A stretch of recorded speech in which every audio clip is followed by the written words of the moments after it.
What's going on YouTube? I am back with another video, and in this one we are going to give a recap as well as show all of the pickups that I made at this year's National. So I'm recording this video on Monday, July 31st. We have made it home from the National. So I was only there on Wednesday and Thursday. I was still in Chicago over the weekend. My wife and I stayed and just hung out and enjoyed some very, very good food. Little expensive, but some good food, so that was a lot of fun. So I did only have, Wednesday was the short day. I think I got there around 2 o'clock, stayed until 7, and then we had the entire day Thursday. But, I did have some other obligations, so the entire time I was at the show wasn't dedicated, purely to what I wanted to do and, kind of browsing around, looking for cards I wanted, stuff like that. Did have some other stuff going on. And I know I mentioned in the preview video to the National, I mentioned that I thought 2 days would be enough.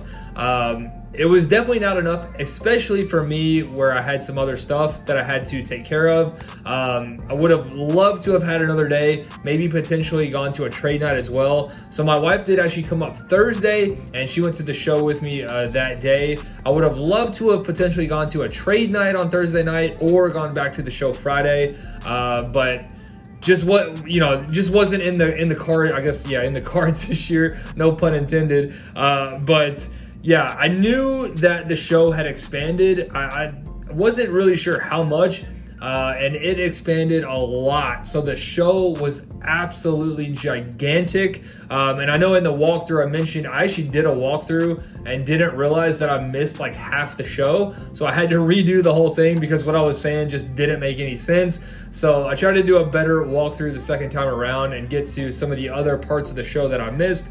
But yeah, just absolutely insane, especially with one of the days being Wednesday, a shorter day. I don't think there's really any way you could possibly see the entire show in 2 days and do everything that you wanted to do. So just wanted to mention that. I mean, the show was absolutely humongous.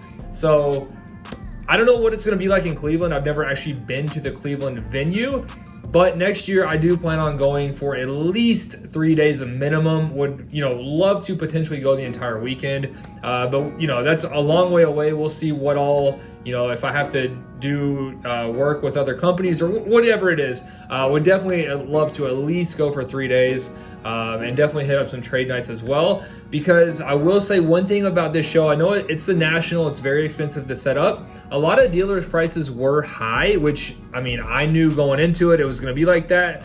So really, honestly, where you can get a lot of the best deals is from other people at the show, which is something that I really did not take advantage of, didn't have a ton of time. So would definitely love to take advantage of that, hit up some trade nights like I mentioned in the future. But anyway, let's go ahead and get into the pickups.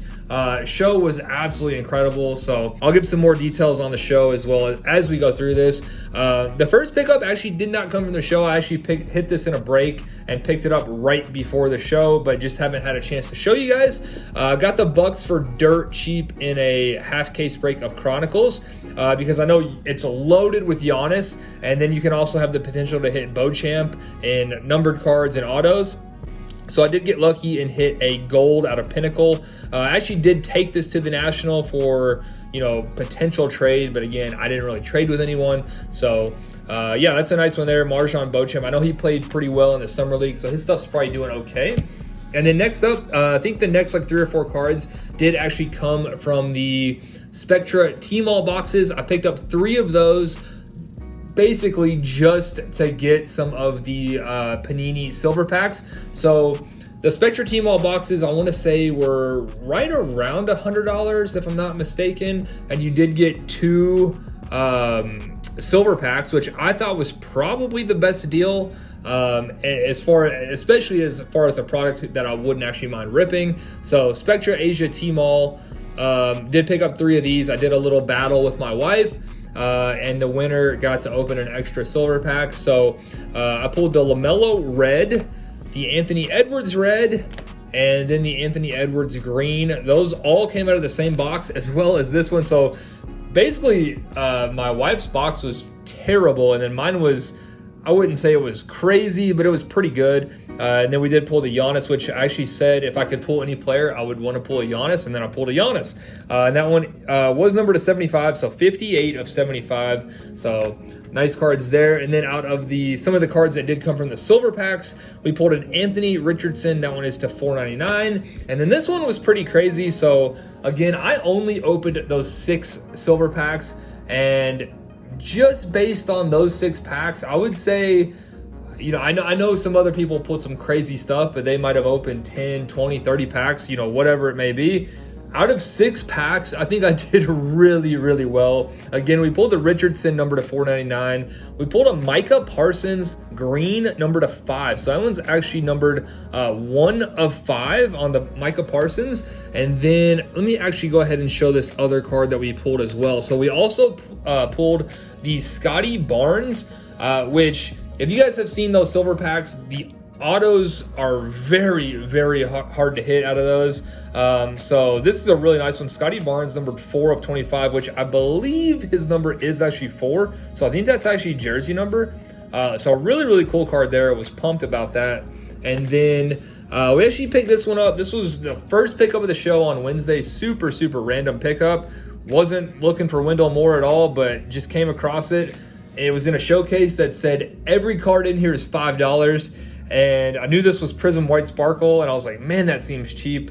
And the last 2 had actually done like 40 and 60. And I did actually sell this card for $50, so I got to ship this one out, but wanted to show it real quick on video. So quick 10x profit on that one. Really, really nice. And then out of the Topps Bowman National packs, I did open, what did I open? I think 3 of those. Shout out to Up North Collectors. Picked those up from Luke. And really good deal on those as well. He gave me each for $60 a pack, and I think they were going for like 80 to 100. So appreciate the deal there. Unfortunately, we didn't have quite the luck that Card Collector 2 had. I know he pulled the Corbin Carroll 1 of 1 Superfractor Auto, which is insane. We didn't have quite that good of luck, but we did pull a Corbin Carroll base card. All of the base are refractors, so Corbin Carroll, and then we also did pull the Adley. I think those are probably our 2 best pulls. I did pull 1 to 99, but it wasn't like a rookie or anything. I honestly forget the guy's name. It was someone for the White Sox. But then we did have another nice pull. So this one, I did a box battle at the Panini booth, and I only did 1 box battle. I wanted to go back on Thursday and do some more, but all of the products I either wasn't interested in ripping or they were just too much.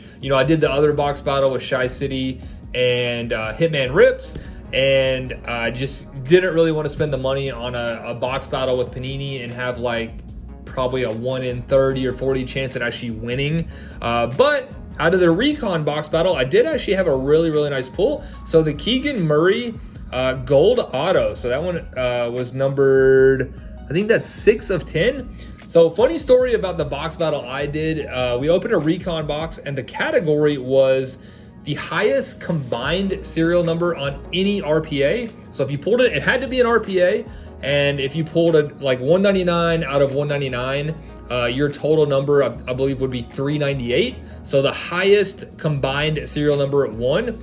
So I think I mentioned, or I showed briefly on the video that a kid actually pulled a Luka auto and started freaking out. Well, he also hit the RPA, the only RPA that anyone opened. So he automatically won because he pulled an RPA. He ended up opening, the prize that he won was, I think, an immaculate soccer box, which is a really, really good prize. And I can't remember what exactly he pulled out of there. I think it was a decent box, but just crazy, crazy luck. He hit the Luka auto, the only RPA that anyone pulled, and then you got an immaculate soccer box. So that was pretty wild. So again, if you have a chance to do the Panini box battles, they actually do some legit prizes. And then next up, definitely the best card that I picked up at the show did come from a Panini black box, which this is just crazy. You guys, if you saw that video when I opened the black box, just absolutely in shock when I opened it and saw this, because again, the redemption, I only had 1 expired redemption, and it was a Kevin Johnson number to 5, which is pretty, it's a low numbered, but the value, I mean, maybe maybe $50 to $75. So to actually, you know, trade that in for this is wild, absolutely crazy. I actually did, I got a few offers on it. Wasn't really sure what to price it at. I actually looked for collegiate Trevor Lawrence 1/1 autos and could not find a single one sold. There is a Prism White Sparkle 1/1 auto currently for sale right now at over $2,000. So I went ahead and listed this pretty high on eBay and did get a really solid offer. But I'm not 100% sure I want to let this one go. This is a really, really cool pull. So the guy actually hit me up and said, hey, would you mind taking that down? And I think he's interested in buying it, but got to save up some money potentially next week, he said. And I said, yeah, I'll take it down. Wasn't really sure on selling it anyway, so I'll kind of think about it and maybe we can come to a price next week. But he said he was willing to pay pretty close to what I was asking. So that is pretty crazy. Again, on a card I traded that I just did not care about whatsoever for like 50 bucks. And it's really cool too that this is a gold vinyl, which is actually supposed to be a 1/1 anyway. So I think that's actually, on the black box cards, it's actually a lot cooler if you get a card that's actually supposed to be a 1/1. So gold vinyl, Trevor Lawrence, black box, 1/1, absolutely crazy pull. So pretty much the only actual pickup at the show, which again, I'm a little disappointed in. Would have loved to have made some other nice pickups, but I actually think I got a really good deal on this Charles Barkley Gold Select in-flight on-card auto. And I was pretty pumped about this because I actually sold a Charles Barkley auto right before the show. Contenders Optic number to 49 for $250. Got this one for $270. So basically upgraded for $20 to a really nice Barkley card. So pumped about that. Again, only actual pickup of the show, but it was a super high quality one. So yeah, that's it guys. Those are my thoughts on the show. Those are all of the pickups. Let me know what your favorite pickup was down below in the comments. Would certainly love to know. That is going to wrap it up for the national content. Hopefully you guys did enjoy, and I will see you soon.